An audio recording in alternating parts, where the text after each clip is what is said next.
Fluoride science is corporate science. Fluoride science is DDT science. It's asbestos science. It's tobacco science. It's a racket. In July of 2004, Christopher Bryson sat down and discussed the findings of his new book, The Fluoride Deception, with Paul Connett of the Fluoride Action Network. The Fluoride Deception was published by Seven Stories Press in May of 2004. The book is based on nearly 10 years of research by Bryson, an award-winning journalist and former producer at the BBC. In this interview, we asked Bryson to introduce us to some of the important individuals and institutions which have played a role in shaping public policy on the toxicity of fluoride and the purported safety of the controversial water fluoridation program. In 1993, I was working at Rockefeller Center in New York as a radio producer for the BBC. And I got a call from London. There was a local water fluoridation battle in the north of England, in Leeds. And the producers, it was a daytime radio show. You and Yours was the name of the program. And the producer said, "Chris, what do you know about fluoride? What do the Yanks think about fluoride? Is there an American angle?" And it was a very, familiar request to me. Is there an American angle to the story? And I said, "Look, I don't know fluoride from a hole in the wall. I have no idea about fluoride, but let me make a few phone calls and see if I can't help you out." And my first call was to Ralph Nader in Washington. And I'm not sure why I called Ralph Nader, but look, it was a consumer issue. And Mr. Consumer, Ralph Nader, I thought, let's give him a call. And I got through, and he said, "Look, I don't know a great deal about water fluoridation, but I've never had terribly good feelings about it. Here are the names of a couple of scientists you ought to speak with." And he gave me the names of Dr. William Hersey, who then and now is a chemist at the Environmental Protection Agency, and Dr. Robert J. Carton. Bob Carton had been with EPA, but at that time was then over at the U.S. Army. And I went down to Washington and met with Dr. Hersey and Dr. Carton, and they explained to me that the safety standards for water fluoridation in this country are based on fraudulent science.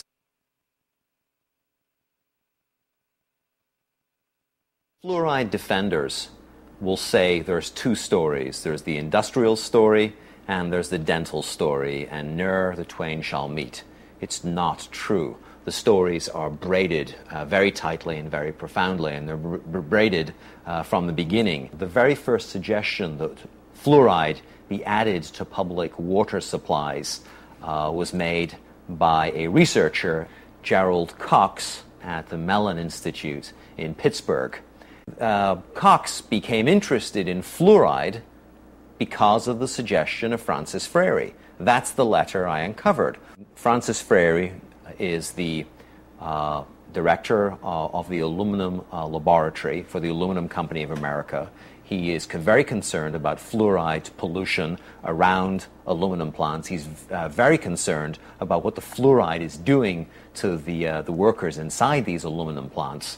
But his suggestion to Gerald Cox is to look at fluoride's dental effects. And it's upon the basis of that suggestion that Gerald Cox makes his proposal to add fluoride to public water supplies. Right at the very source of the stream, you find the aluminum industry.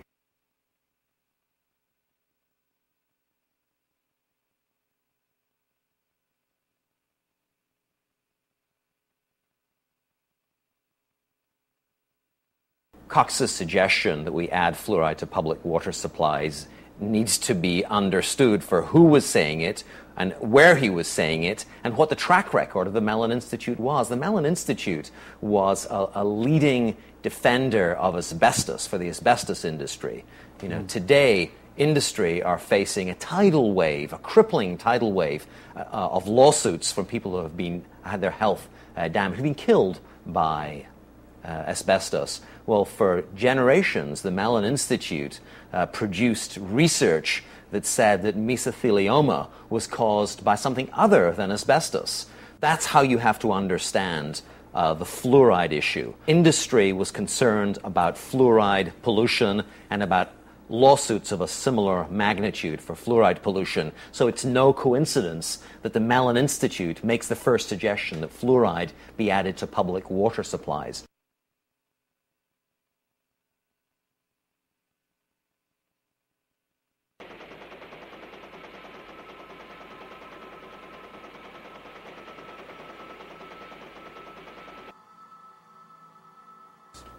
It's quite astonishing, Paul, the degree to which environmentalists have not been educated about fluoride. I'm a reporter. I'm not a scientist or a doctor. I'm quoting documents. I'm citing lawsuits when I refer to fluoride as a major industrial air pollutant. In fact, the leading air pollutant in the aftermath of the Cold War. Those are not my words. That's not my opinion. That's a quantitative assessment by industry experts of the scale of the lawsuits they were facing.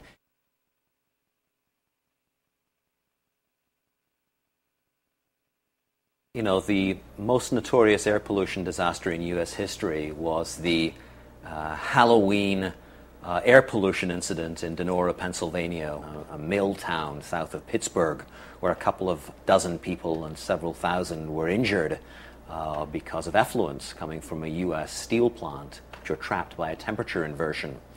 In the aftermath of those deaths, a researcher, Philip Stadler, a chemist, Philip Stadler, investigated. He did blood analysis and he measured high levels of fluoride in the blood of some of the injured and the deceased. He published that data along with data which found high levels of fluoride in vegetation and a lot of other circumstantial evidence indicating fluoride poisoning. Sadler published his research in Chemical and Engineering News, but the Public Health Service came in and said that fluoride wasn't responsible. It was a mixture of air pollutants and bad weather that had caused the disaster.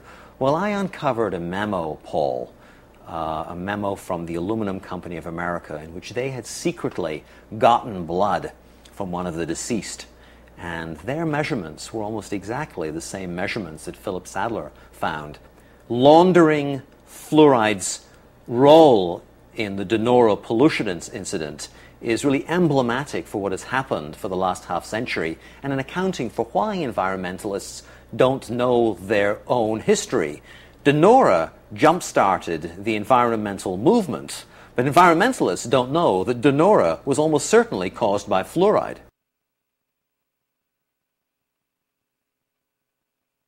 The book looks very hard at the role of a key scientist, Dr. Harold Hodge, in the fluoride debate. Dr. Harold Hodge, for most of the Cold War, was the leading scientific defender of the safety of low doses of fluoride and the beneficial effects of water fluoridation. Dr. Harold Hodge, a distinguished toxicologist on the Rochester team, has carefully investigated the safety of fluoridation. Well, to put it very simply, fluoride is safe at 1 part per million. No scientist's word was trusted more by the health establishment than Dr. Harold Hodge when it came to fluoride. He was a very senior figure and operated at the highest levels for almost all his scientific career. This brings us back to the fundamental point. Fluoride is safe, and I think I can say in conclusion that there is no health hazard that justifies postponing water fluoridation. Harold Hodge, we now know, was a co-orchestrator of the human radiation experiments in which citizens in hospitals at Rochester and in Oak Ridge were injected with plutonium by scientists under Harold Hodge's direction. And there's a whole book written about that. That's right. We know about Harold Hodge in part because of the work of investigative reporters such as Eileen Welsom, who won a Pulitzer Prize for discovering the names of the people who had been injected with plutonium. Harold Hodge's name surfaced in that book and surfaced in the subsequent presidential inquiry into the human radiation experiments. You join the dots. If Harold Hodge and the University of Rochester are injecting people with plutonium and uranium, and at the same time they are reassuring us about fluoride safety. What's the connection?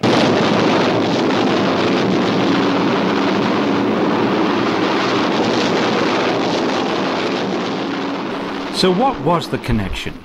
Harold Hodge was the chief toxicologist of the Manhattan Project, the group of scientists and engineers who developed the atomic bomb in World War II and in the early years of the Cold War. Hodge was responsible for investigating the toxicity of many of the chemicals used in the production of the atomic bomb, and one of the chemicals of major concern was fluoride. The Manhattan Project needed enormous quantities of fluoride to make nuclear weapons, to make the bomb that was dropped on Hiroshima.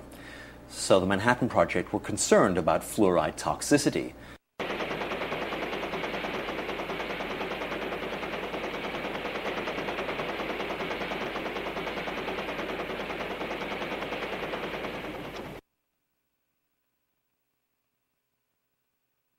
The documents that I uncovered with Joel Griffiths in the files of the Manhattan Project and the Atomic Energy Commission are very clear and very explicit. The toxicology department at the University of Rochester, which was under the direction of Harold Hodge, was asked to come up with medical information that could help the government in lawsuits in which the United States Army and the US government were being charged with fluoride pollution.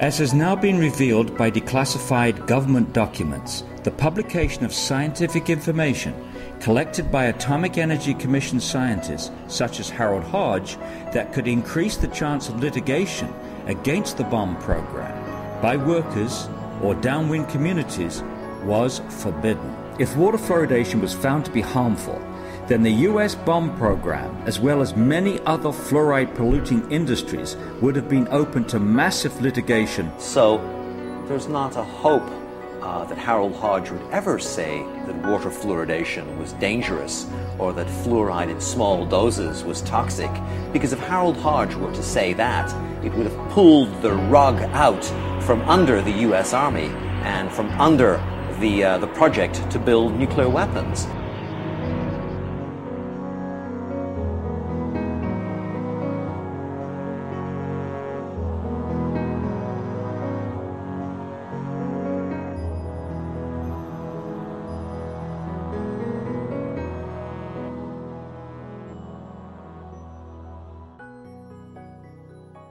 For people who know the history of medicine and science in this country, the Kettering Laboratory was at one time one of the largest private laboratories dealing with issues of toxicity. It was a very well-funded laboratory, and its director, Robert Kehoe, was a very senior figure in the public health establishment. Today, we know Kehoe's name best for his career-long defense of the safety of adding lead to gasoline. Kehoe spent a professional lifetime from his pulpit at the Kettering Laboratory assuring the nation that lead added to gasoline was entirely safe. Of course, that's been thoroughly discredited. The toll of health injuries, of neurological injuries to children alone from adding lead to gasoline is almost incalculable, and for that we really can thank Dr. Robert Kehoe. He soldiered on lead's behalf for his professional lifetime, and he did so being paid by the Ethyl Corporation, who were the makers of tetraethyl lead. The same job that Robert Kehoe did laundering lead's image on industry's behalf, he did for fluoride. Kehoe, along with Harold Hodge, was a leading defender of fluoride safety in the workplace, and he also was a leading promoter of water fluoridation. Robert Kehoe and the Kettering Institute, on behalf of industry and the National Institute of Dental Research, compiled an extensive bibliography of abstracts on fluoride's toxicity and the role of fluoride in public health. This work was funded by Alcoa, the Aluminum Company of Canada, the American Petroleum Institute, DuPont, Kaiser Aluminum, Reynolds Metals, United Steel, and many other corporate sponsors, as well as the National Institute of Dental Research.